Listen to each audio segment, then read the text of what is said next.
사순절 말씀 네 번째 시간이 되겠습니다. 아주 좋은 계절을 지나고 있습니다. 제가 보니까 제가 이렇게 꽃에 관심이 많은 사람은 아닌데 그래도 저 같은 사람이 봐도 이제 꽃들이 피어나겠구나. 참 좋은 계절이 우리 앞에 닥쳐오고 있습니다. 근데 우리는 가장 좋은 계절에 어떻게 보면 가장 처절한 주님의 십자가를 묵상합니다. 성도님들 어떠십니까? 주님의 십자가를 바라보실 때 여러분들의 마음이 어떠십니까? 그 십자가가 우리에게 말하는 것이 사실 우리에게 그렇게 평안한 마음은 주지 않습니다. 십자가가 우리에게 보여주시는 것은 무엇입니까? 정확하게 말하는 것은 우리가 죄인이라는 것입니다. 그 말이 한동안 잊고 살았는데, 누군가가 나에게 그런 말을 해주는 사람이 없었거든요. 여러분, 우리 성도들끼리 당신 죄인입니다, 그렇게 말하지 않죠? 그런데 그렇게 말하는 십자가를 바라보면 참 마음이 무너지면서도 어떻게 보면 불편함을 느낍니다.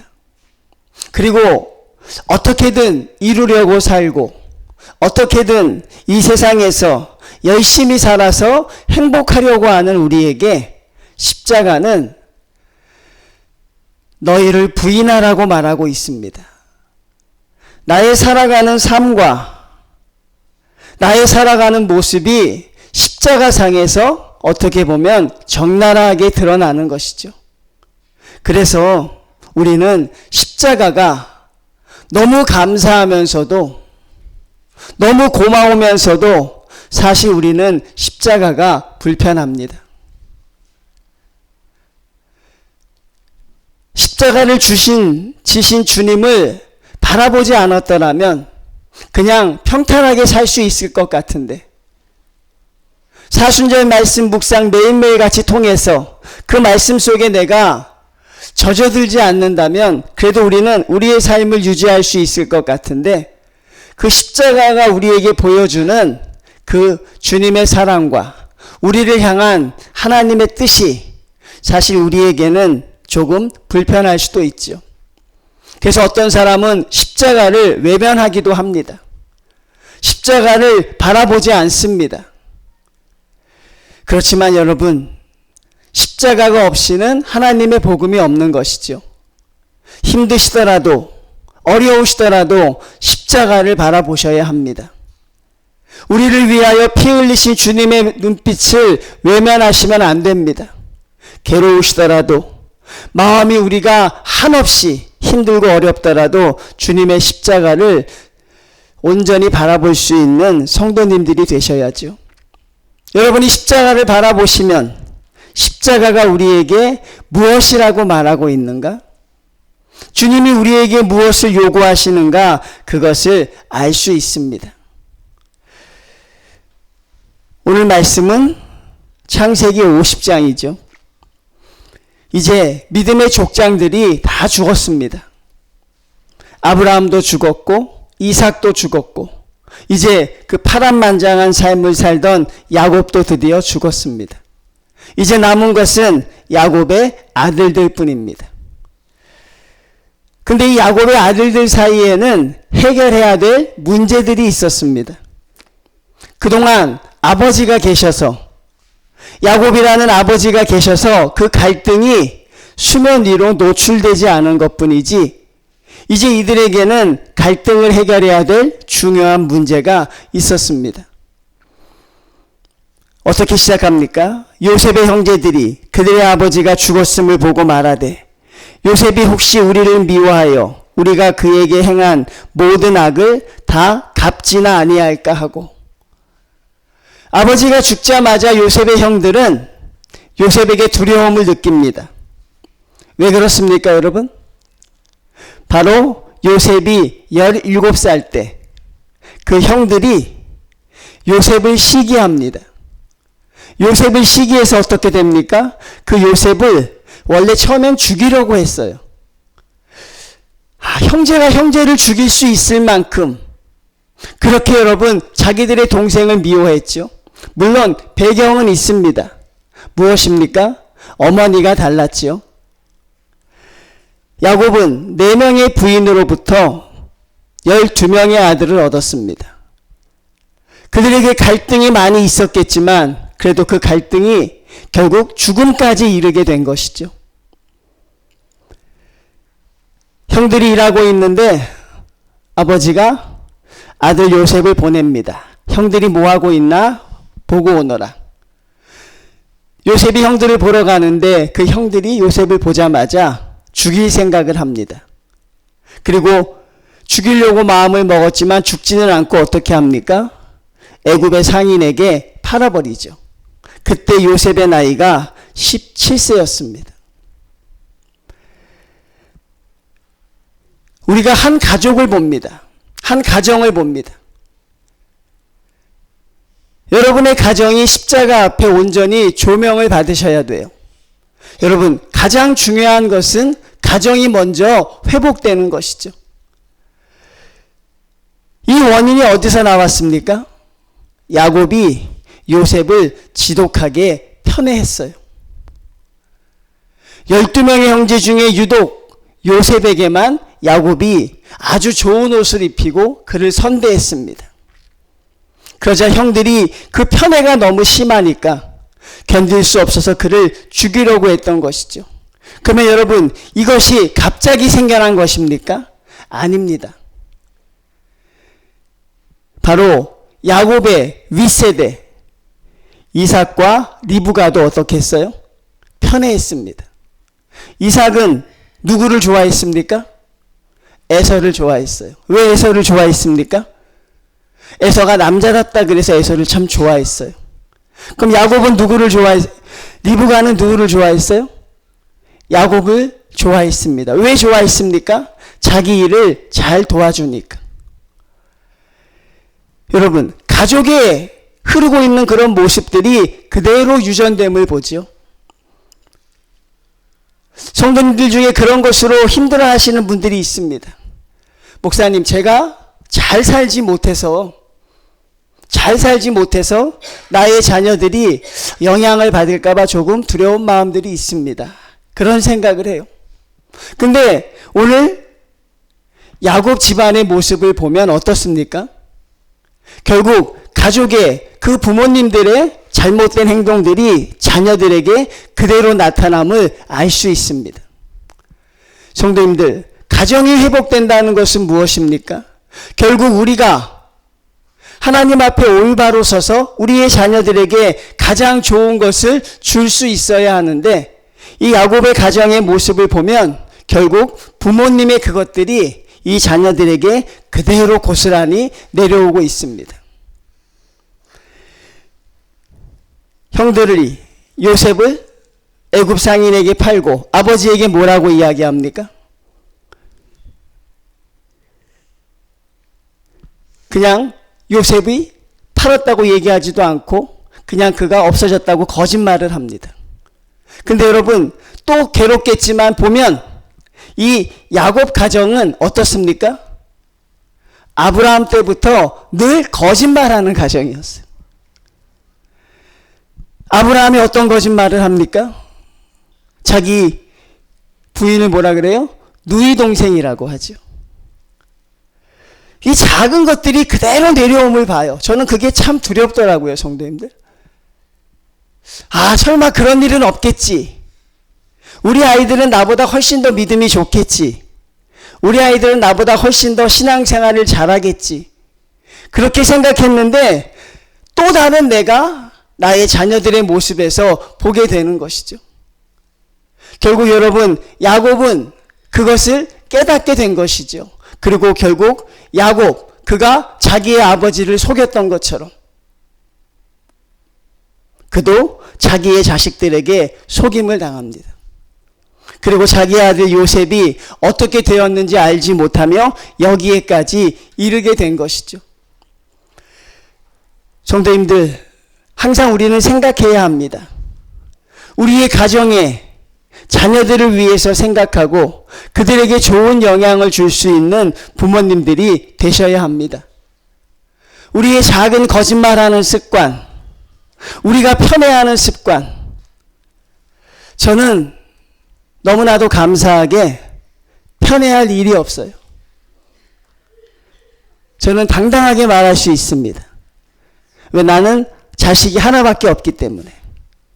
근데 자식이 2명, 3명 있는 성도들은 한번 생각해 보셔야 합니다. 내가 지금 누구를 더 편애하고 있지 않은가? 내가 지금도 누구에게 마음이 가고 있지 않은가? 예전에 어르신들이 그러더라고요. 10손가락 깨물어서 안 아픈 손가락이 없다고 하는데 제가 한 번 더 물어요. 정말 그렇습니까? 예, 맞습니다. 진짜 그래요? 아니요. 조금 더 아픈 손가락이 있습니다.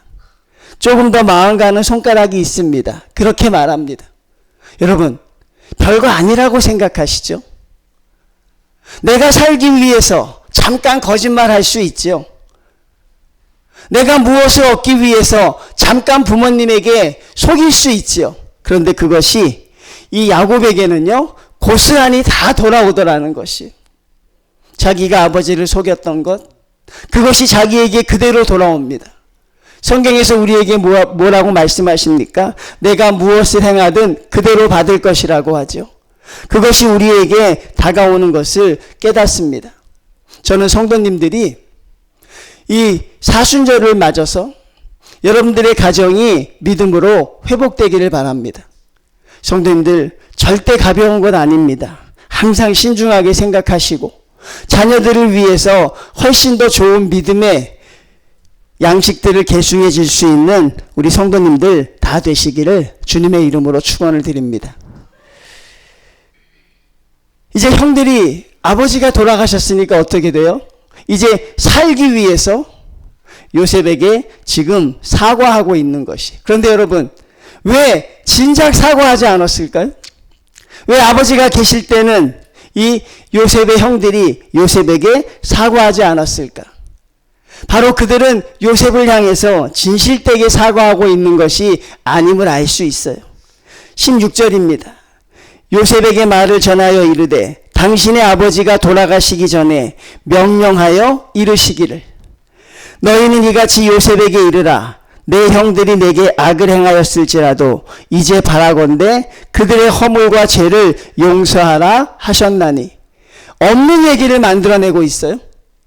여러분, 야곱이 죽을 때 이런 얘기를 했어요? 하지 않았습니다. 성경 어디에도 야곱이 이런 얘기를 했다는 말이 없어요. 설사 이 말을 했더라도 누구에게 했을까요? 이 형들에게 할 리가 없죠. 그렇죠? 요셉에게 했을 터인데 이 형들이 자기가 살기 위해서 그런 말을 하고 있습니다.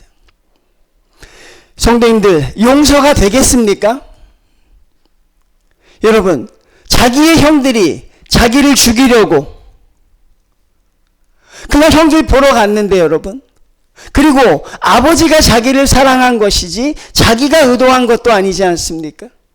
그것도 자기보다 훨씬 나이가 많은 형들이 하루아침에 자기를 죽이려고 하고 자기를 애굽에 팔아버렸습니다.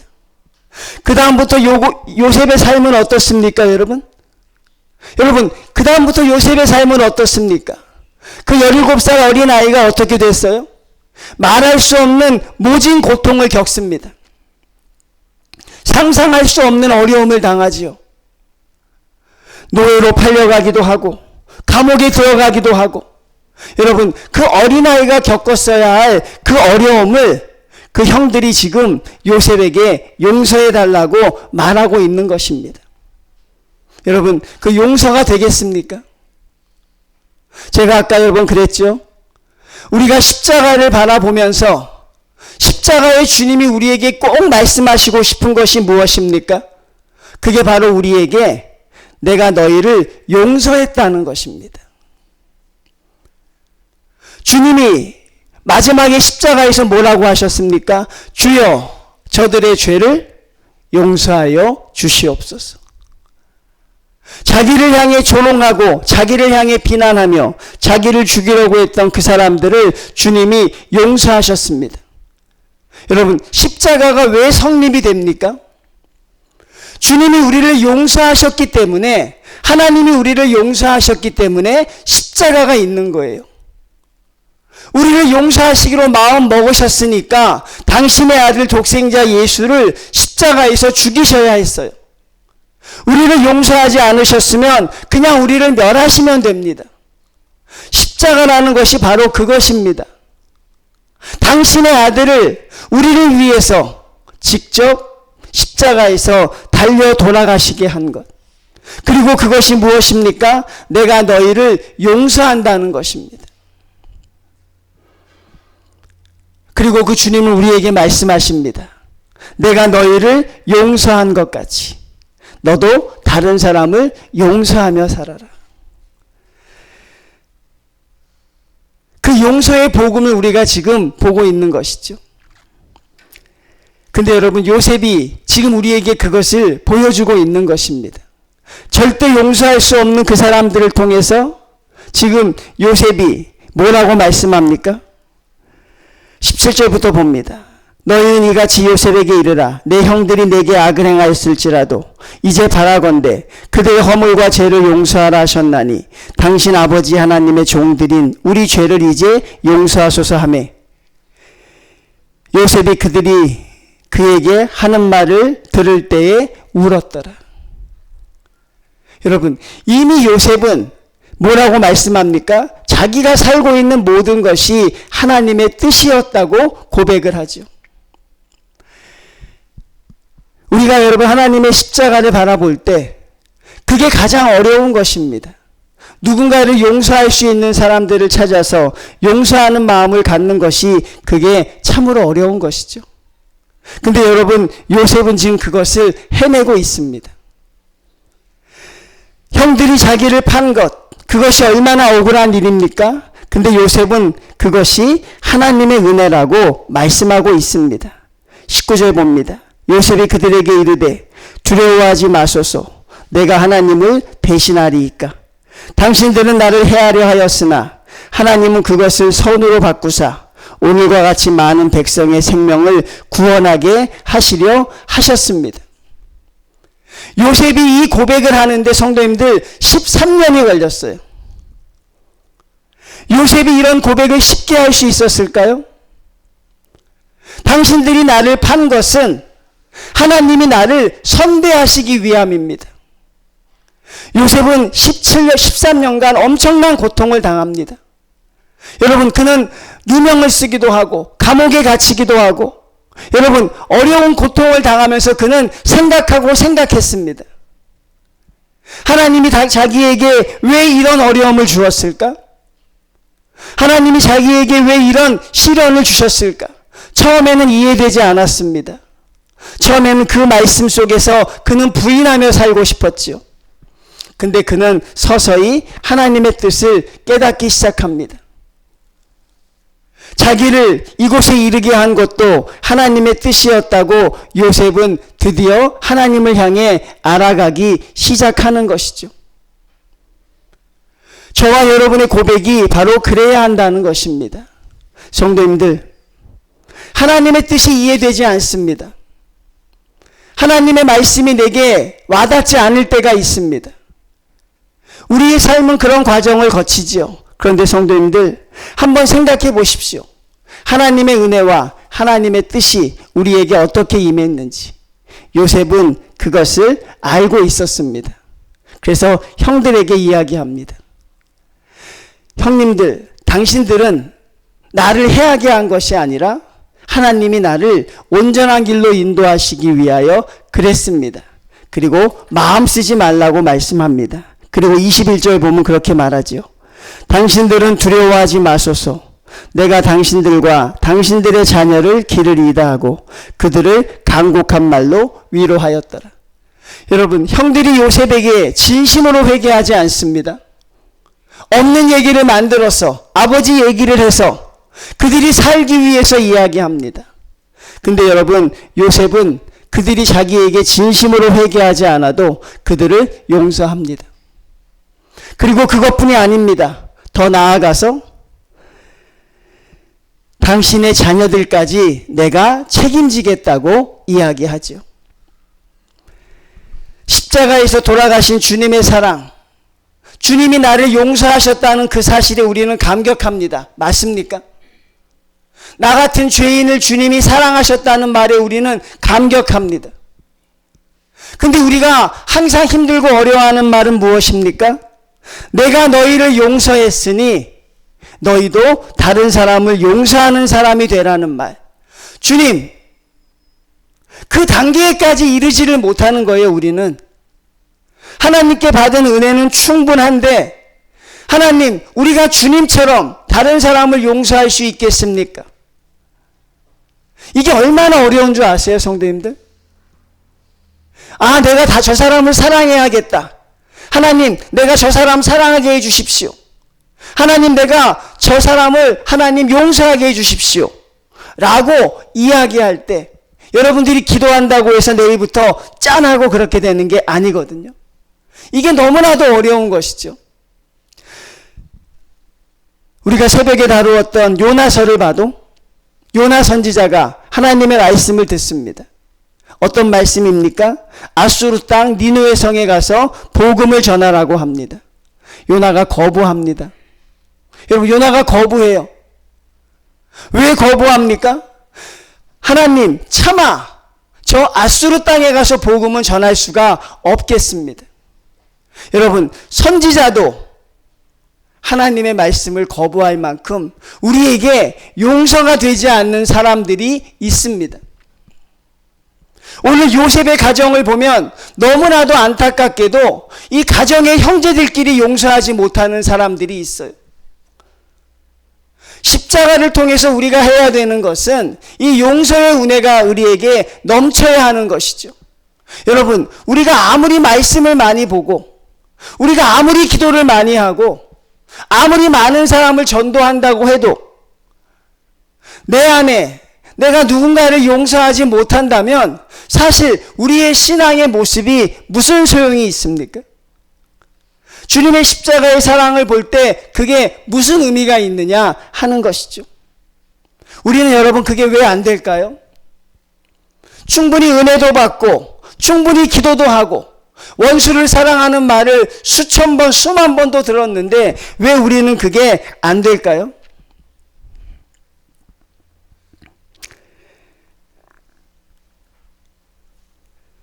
우리가 누군가를 용서하기 위해서는 우리가 하나님에게 용서를 받은 자라는 사실을 잊지 말아야 합니다. 여러분, 그것을 잊지 않아야 우리는 남을 용서할 수 있어요.